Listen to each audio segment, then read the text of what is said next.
देवी सरस्वती व्यासं ततो जयमुदीरये। हास्य और आनंद के बीच थोड़ी सी मैं आपको वो बात कह रहा हूं जो सत्य है और आपके जीवन में काम आएगी।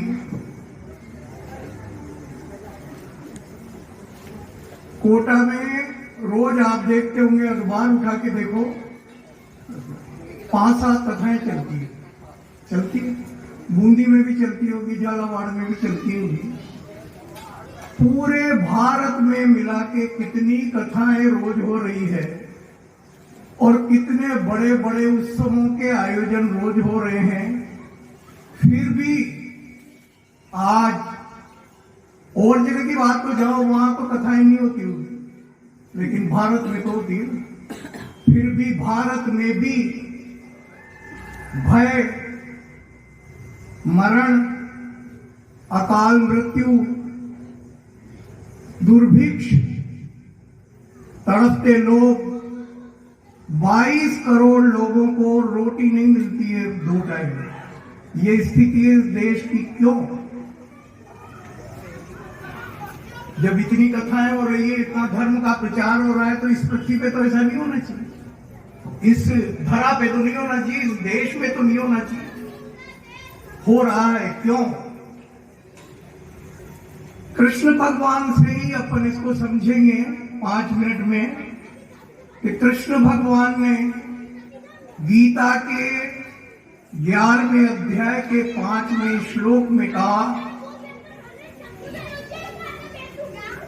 पश्य में पार्थ रूपाणी सहस्त्राणि शतानि च। हे अर्जुन, मेरे रूप को देख, जो सहस्त्रों प्रकार है, करोड़ों प्रकार है, हजारों प्रकार है। बस इस एक सूत्र को आप समझ लो कि ये अकाल, भय, दुर्भिक्ष इसीलिए है कि हम रूप नहीं समझ पा रहे हैं।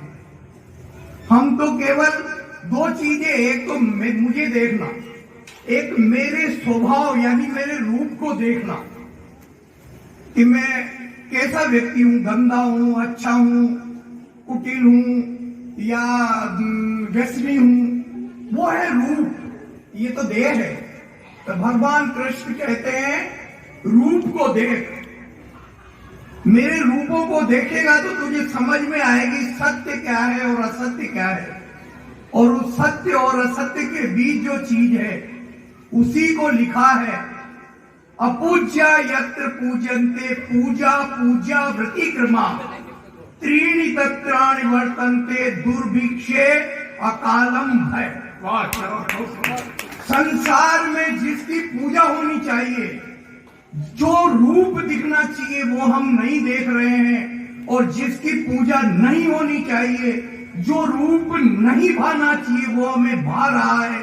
इसीलिए संसार में और हमारे भारत में भी 3 चीजें बढ़ रही है, अकाल, भय और मृत्यु। राम जी के जमाने में एक बच्चा अकाल मौत मर गया तो वो जनता का आदमी राजा के पास गया, राम के पास, और राम ने कहा मैं भोजन जब ही करूंगा जब इसका पता लगाऊंगा कि अकाल क्यों मरा मेरे राज्य में। ऐसे भी राजा हुए इस देश में। तो कृष्ण के रूप पर मैं जा रहा हूं, 2 मिनट में आपको बताता हूं। कृष्ण भगवान का रूप अपन बांसुरी के रूप में देखते हैं, गोवर्धन के रूप में देखते हैं, होली के रूप में देखते हैं, लेकिन वास्तव में कृष्ण का रूप क्या है? एक बहन को लेके भाई जा रहा है, आकाशवाणी हुई, आकाशवाणी ने कहा इस बहन के गर्भ का 8वां पुत्र तुझे मारेगा।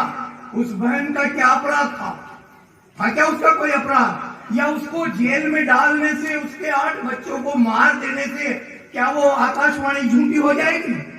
नहीं हो सकती ना, आप ही जानते हो। तो जो कंस, वो नहीं जानता था क्या? लेकिन वो उस रूप को नहीं देख सका। वो जो उसने निर्दयता की, वो जो बहन को जेल में रखा, माता को जेल में रखा, पिता को जेल में रखा, और जेल में रखा जमाई को जो विष्णु का रूप है, और उन बच्चों को निर्ममता से मारा। उसका जो प्रायश्चित है, वही है कृष्ण, वही तो है कृष्ण। उसके बाद जब उसे पता लगा कि गोकुल में भगवान कृष्ण चले गए, वो बच्चा चला गया, वहां के सारे बच्चों को मारने का आदेश दे दिया।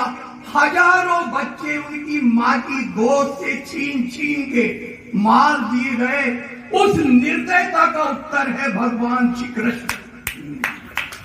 सोचो आप, ये है भगवान श्री कृष्ण जिसे हमें समझना है। महाभारत का युद्ध हुआ, युद्ध के पहले आप देखो, छल पूर्वक उसको अलग एक अकाल जगह पे, एक निर्जन जगह पे राज्य दे दिया गया था युधिष्ठिर को। उसने अपनी मेहनत से, अपने पुण्य से उसे फलीभूत किया और उसको छल से बुलाकर, कपट पूर्वक हराकर उसका राज्य पर कब्जा किया। और एक ससुर के सामने, एक पितामह के सामने, एक गुरु के सामने, एक बुजुर्ग ससुर, सबके सामने उस द्रौपदी के लाकर उसका चीरहरण किया गया और सब देखते रहे। इस पाप का प्रायश्चित है भगवान श्री कृष्ण। उस रूप में आप भगवान श्री कृष्ण को देखो। जब महाभारत का युद्ध हुआ और उसके पहले कृष्ण समझाने गए तो द्रौपदी ने अपने केश खोलकर उन्हें बताए और उस केश को देखकर भगवान कृष्ण के चेहरे पर कोई भाव नहीं आया, लेकिन उनके हृदय में जो समुद्र उमड़ा वही है वास्तव में भगवान श्री कृष्ण।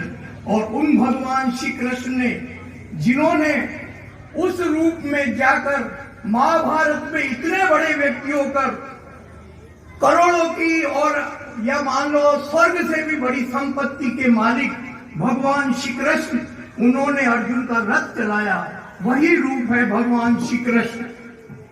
राजभोग का आयोजन किया, बड़े बड़े राजाओं को बुलाया गया, लेकिन वहां कृष्ण ने भोजन नहीं किया।